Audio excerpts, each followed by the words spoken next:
A segunda leitura, na carta de São Paulo aos Coríntios, nós temos aí uma regra clara, muito clara da nossa caminhada, para a nossa caminhada.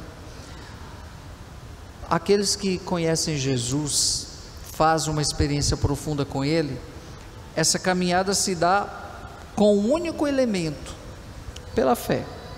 Não tem outra forma de caminharmos para Deus a não ser pela fé.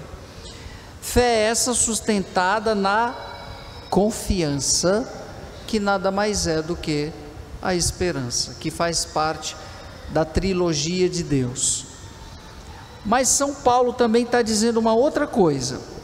Essa caminhada que fazemos, ela tem um tempo curto, ela tem um curto espaço de tempo, no próprio tempo. E chegará um momento que nós estaremos perante o tribunal de Cristo. Aí nós vamos entender o evangelho de hoje, por que Jesus utiliza essas parábolas, para dizer o seguinte, fazer a comparação com o corpo. Primeiro, o que é parábola? Parábola é uma forma de linguagem que Jesus utilizava, contendo os elementos da vida do cotidiano daquelas pessoas, pelas quais ele estava dizendo ou estava transmitindo uma mensagem, para que melhor fosse a compreensão das pessoas. No caso aqui está muito claro. Primeiro, Jesus está querendo dizer o que é o reino, e para quem que ele está dizendo? Para camponeses, para pessoas que estão na lida com a agricultura, na roça. Como fazer com que essas pessoas compreendam o que é o reino de Deus? Aí Jesus utiliza elementos do cotidiano delas, da vida delas. Isso é a parábola que usa, faz essa analogia, essa comparação, utilizando os elementos da vida das pessoas. Logicamente, se Jesus tivesse vindo nos tempos de hoje, num mundo tecnológico como o nosso, para fazer com que a gente compreendesse, sobretudo a nossa juventude, se ele usaria os elementos da tecnologia para contar essa mesma parábola, para dizer como é o reino de Deus, E Jesus faz duas comparações. Jesus explica por duas parábolas como que é o reino. Se vocês observaram no fim do evangelho, depois, quando Jesus estava sozinho com os discípulos, Jesus explicava. Muitos dos apóstolos eram do contexto urbano da época, não tinha conhecimento de alguns elementos da roça. Então, para alguns, às vezes, mas o que Jesus quis dizer com isso? Com semente, com grão de mostarda, com terra, com espiga, que história é essa? Depois Jesus sentava e explicava para eles direitinho. Assim como tem elementos do próprio universo das pessoas próximas de nós, muitas vezes, na nossa região do Pantanal. Hoje eu falava de manhã, eu não sabia muitas expressões que são próprias da região, demorei a entender algumas coisas. Quando eu estava lá em Albuquerque, eu lembro que o pessoal falava que ia rebuçar. Mas o que é isso, meu Deus? Rebuçar, que negócio é esse de rebuçamento? Depois que eu fui entender, ainda não entendi o que é esse rebuçar, porque uns dizem que é dormir, se cobrir, também é brigar. Os meninos estavam falando que era brigar, rebuçar é brigar também. Imagine Jesus falando, e o homem saiu rebuçando, Imagine a confusão que não dá. Então assim, rebuçar, tem outras coisas, outros elementos também, que são próprios da linguagem do Pantanal, que quem não conhece, quem é de outro nível, não vai saber, entendeu? Não vai saber mesmo. Então, é até compreensível que depois ele fosse explicar novamente para os discípulos, para que eles entendessem bem o que ele estava querendo dizer. Então vamos lá. A primeira comparação que Jesus faz com o reino de Deus é como alguém que espalha semente, ou seja, alguém que vai plantar, que vai jogar as sementes na terra e etc. E o mais interessante, a semente é germinada, vai germinando e crescendo, mas ele não sabe como que isso acontece, porque ele não está vendo lá embaixo da terra. Que hoje fazem um monte de coisas criadas para dizer como que é, mas ninguém sabe como acontece esse fenômeno. Por incrível que pareça, ninguém sabe mesmo. O que se sabe é que quando se planta, depois de um tempo regado, vai nascer. Mas veja bem, qual é o grande mistério disso aí? É que dentro de uma semente tem uma vida escondida, que ninguém consegue ver. Ninguém consegue ver dentro de um caroço de manga uma mangueira. Ninguém consegue ver dentro de um carocinho de feijão um pé de feijão. Tem uma vida escondida ali dentro. Ou seja, o reino de Deus é isso. Então você não... Primeiro tem que ser plantado, o resto é por conta de Deus. Agora vai chegar o momento da colheita. Esse momento da colheita é o momento em que aquilo que vai ser aproveitado vai ser utilizado. Ou seja, os que irão para o céu, no final dessa colheita, quem são? Aqueles que passaram pelo processo certo, correto, aderiram, né, a esse processo de acolhimento do reino de Deus. No outra parábola, Jesus diz o quê? O reino de Deus é como um grão de mostarda. Numa parábola, o reino era a pessoa que semeava, no outro era a semente. E Jesus colocou a menor de todas as sementes existentes na face da terra, a da mostarda, que é do tamanho de um pontinho, insignificante, e é a que dá uma árvore enorme.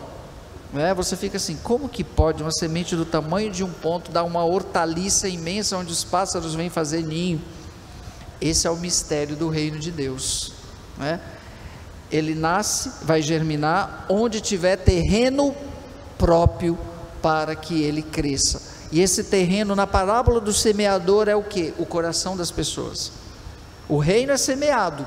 Os apóstolos, os discípulos saíram por aí pregando, levando, mas não foram todos os terrenos que acolheram o reino e deixaram germinar.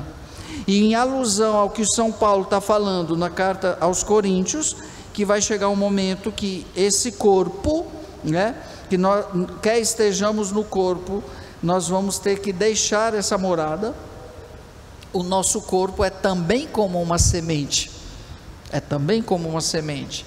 que ninguém vê a vida escondida que está dentro desse corpo, o espírito. Ninguém vê o espírito, e dentro de nós tem uma vida escondida, mas tem que passar pelo processo da semente. Qual é? Morrer. O corpo é a semente que também vai ser plantada, vai para a terra também, como a semente. Olha que coisa interessante, A vida escondida dentro da semente só surge com a morte dela, ela vai morrer na terra. Nós vamos morrer também para que a vida que está em nós surja em plenitude. É o tribunal de Cristo que fala aqui no final. Aquele que tiver feito todo o bem ao longo da sua vida corporal, vai receber o prêmio. Então, o reino de Deus foi plantado em nós quando? No dia do batismo, o reino de Deus foi plantado dentro de nós. Agora compete-nos, fazer esse processo do germinar, do brotar, dar frutos e colheita no final de tudo. A colheita é o mais importante, é o que realmente você fez, você produziu, contribuiu para que o reino se tornasse uma realidade. Em primeiro lugar, onde? Na sua vida. O reino de Deus, ele deve ser acolhido primeiro para o nosso benefício, para a nossa salvação. Então, essa belíssima parábola que Jesus faz essa comparação é para dizer que o reino foi plantado nos corações. Agora, o processo do germinar, do crescer, do dar frutos, vai depender de como esse coração acolheu e como esse coração está dando a resposta para que esse reino torne-se uma realidade em plenitude. E essa plenitude é somente depois da colheita, é somente no céu, não é aqui.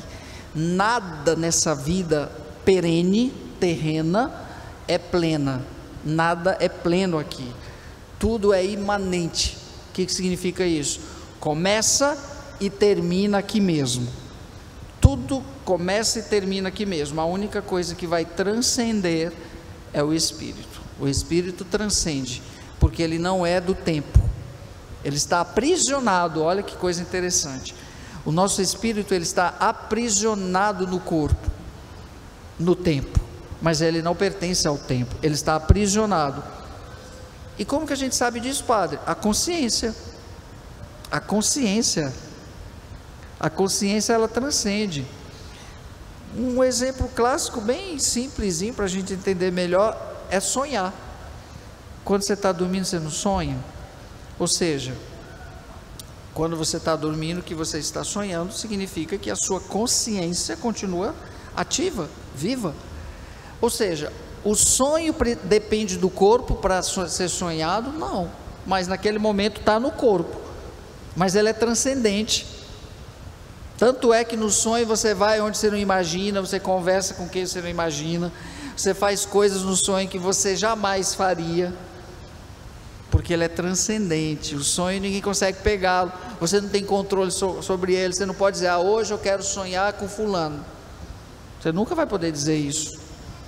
Hoje eu quero ter um sonho bom, e de repente você tem um pesadelo, tá? Porque são mecanismos que estão atrelados à consciência e à inconsciência, que é o inconsciente, que você não tem domínio, e aquilo que você não tem domínio, ele é transcendente.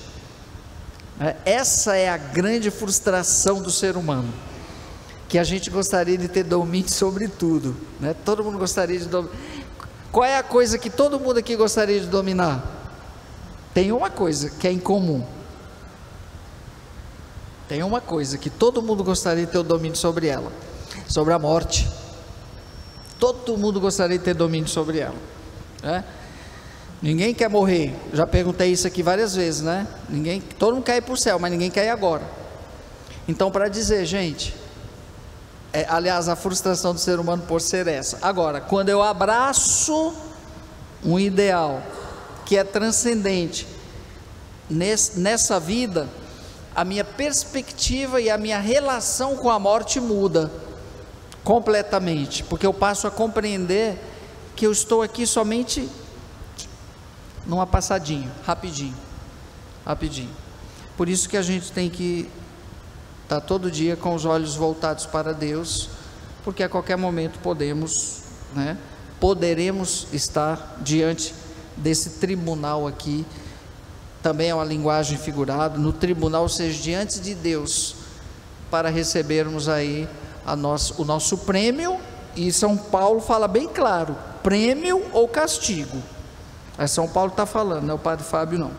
Então, vivamos, né, para sermos merecedores desse prêmio, e para termos e recebermos esse prêmio, não existe forma melhor de alcançar do que viver o amor, no amor de Deus, e fazer tudo no amor, pelo amor. Aí do amor emana tudo que é bom. Peçamos a Deus que nos ajude a todos os dias buscarmos o seu reino nas pequenas coisas. Às vezes uma pequena coisa faz uma diferença muito maior do que uma grande coisa. Olha a sementinha de mostarda, que é a menor delas, e dá uma árvore imensa. O importante é que você dê sua contribuição para o reino, não passe pela vida somente de forma vegetativa, mas de forma comprometida.